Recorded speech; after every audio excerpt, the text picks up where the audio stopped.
Everyone, welcome back to my channel. এখন ঘড়ির কাঁটায় বাজে ওই সকাল 11টার মতন, আর এখন থেকে ব্লগটাকে শুরু করছি। জয় শ্রীকৃষ্ণ, রাধে রাধে গাইস বন্ধুরা। সকালবেলা ঘুম থেকে উঠেই চলে এসেছি ঠাকুর ঘরে, আর এখন ফাইনালি আমার ঠাকুরদেরকে দর্শন করিয়ে দেবো তোমাদেরকে।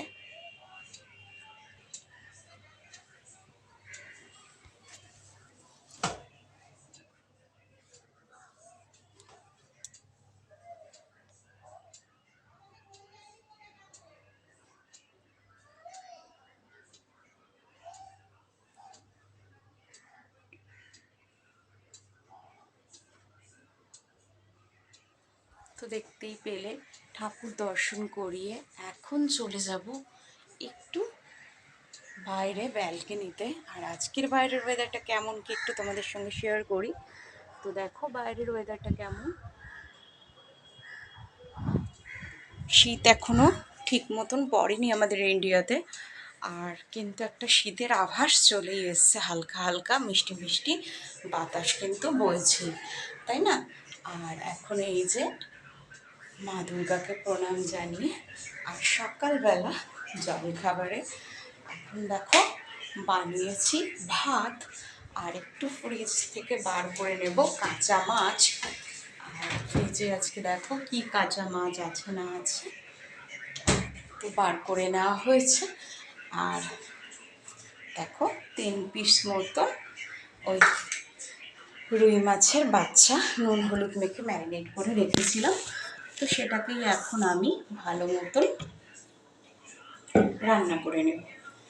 আর তার জন্য আমি একটা ফ্রাই প্যান নিয়ে নিয়েছি।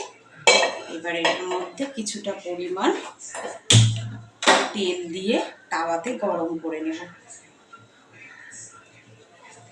তোমরা তো জানোই আমি বেশি তেল দিয়ে রান্না করি না, তো যত সামান্য একটু তেল আমি দিয়েছি। আর এই যে দেখো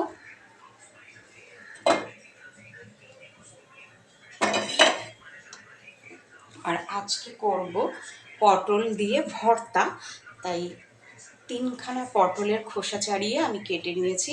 তারপর মিক্সার গ্রাইন্ডারে একটা কাঁচা লঙ্কা দিয়ে নুন দিয়ে আমি ভালো করে পটলটাকে বেটে নিয়েছি। এটা তেলের মধ্যে দিয়ে একটুখানি রসুন বাটা দিয়ে এটার আমি ভর্তা বানাবো, পটল দিয়ে ভর্তা। তো তার আগে আমি আমার ফিশ কারি রেসিপিটা করে নেব। আর ফিশ রেসিপিটা করবার জন্য হালকা তেলের ওপর ফিশগুলোকে ছেড়ে দেবো।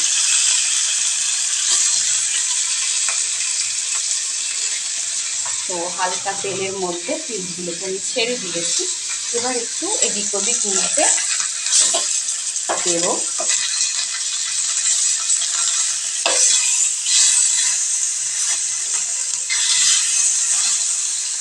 আর এটাকে একটু সেদ্ধ করবার জন্য একটু জল দিয়ে দেবো উপর থেকে।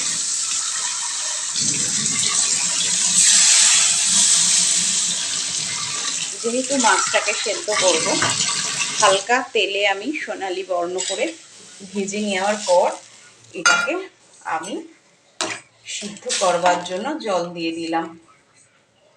এখন আঁচটা একটু জোরে করে দেব, আর এর ওপর পরিমাণ মতন একটু একটু মশলা অ্যাড করে দেব।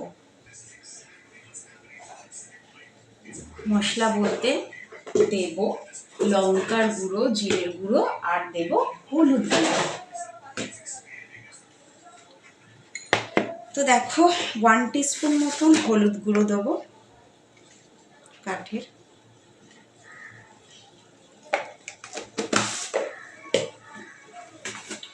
1 টিস্পুন মতন দেব জিরা পাউডার,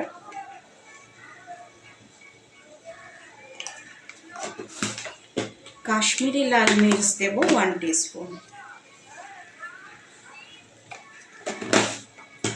তো সবগুলো মশলা আমি অ্যাড করে নিয়েছি। দেন এখন এটাকে আমি ভালো করে একটা খুন্তির সাহায্যে মিক্সিং করে নেব।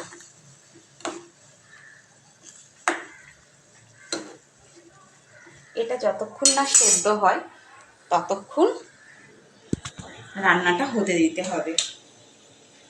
এবার এর উপর একটা শুকনো লঙ্কা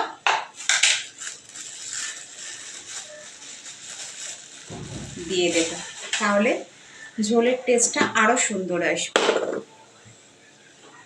তোমরা চাইলে কাঁচা লঙ্কাও দিতে পারো যারা শুকনো লঙ্কা খাও না। তো দেখো আমি একখানা শুকনো লঙ্কা এই যে ওপর থেকে দিয়ে দেব। এটা এখন হতে দিতে হবে। আর পরিমাণ মতন মানে স্বাদ মতন লবণ দিতে হবে, নাহলে কিন্তু মাছটা খেতে ভালো লাগবে না। তো পরিমাণ মতন একটুখানি লবণ অ্যাড করে দেবো।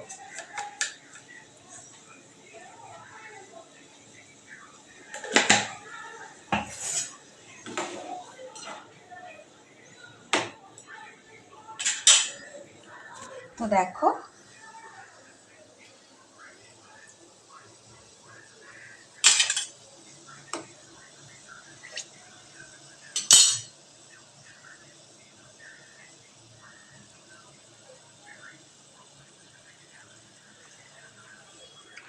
তো এখন আমার ফিশ রেসিপিটা রেডি। খুব চট জলদি রান্নাটা হয় আর কি।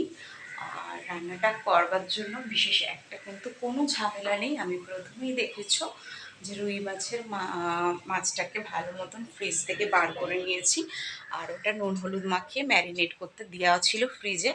হ্যাঁ, তারপরে আমি ওভেন জ্বালিয়ে একটা প্যানের মধ্যে সর্ষের তেল দিয়ে মাছগুলোকে এপিট ওপিট ভালো মতন ভেজে নিয়েছি। তারপর পরিমাণ মতন ছোট বাটির 2 বাটি জল আমি অ্যাড করেছি। তারপর দিয়েছি হলুদ গুঁড়ো, জিরা গুঁড়ো, লঙ্কা গুঁড়ো 1 টিস্পুন করে।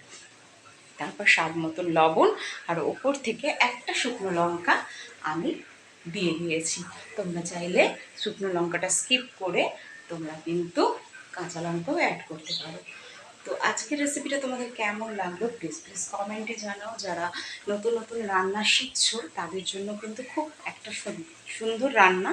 আর 2-4টে ওপর থেকে যদি কালো জিরে ছড়িয়ে দাও, আর ঘরে যদি বেগুন থাকে ওপর থেকে বেগুনও দিতে পারো। যারা বেগুন খেতে ভালোবাসো মাছের ঝোলে, তাহলেও কিন্তু রান্নাটা আরও সুন্দর ভালো হবে। তো বেগুনটা আমার কাছে আজকে ছিল না তাই দিলাম না। তো প্লিজ প্লিজ কমেন্টে জানাও রান্নাটা কেমন হলো না হলো। লাইক করে দিও, শেয়ার করে দিও, সাবস্ক্রাইব করে দিও। দেখা হবে আবার একটা পরের ব্লগে। আজকের রেসিপি আমার চট জলদি ফিশ কারি। By, tata.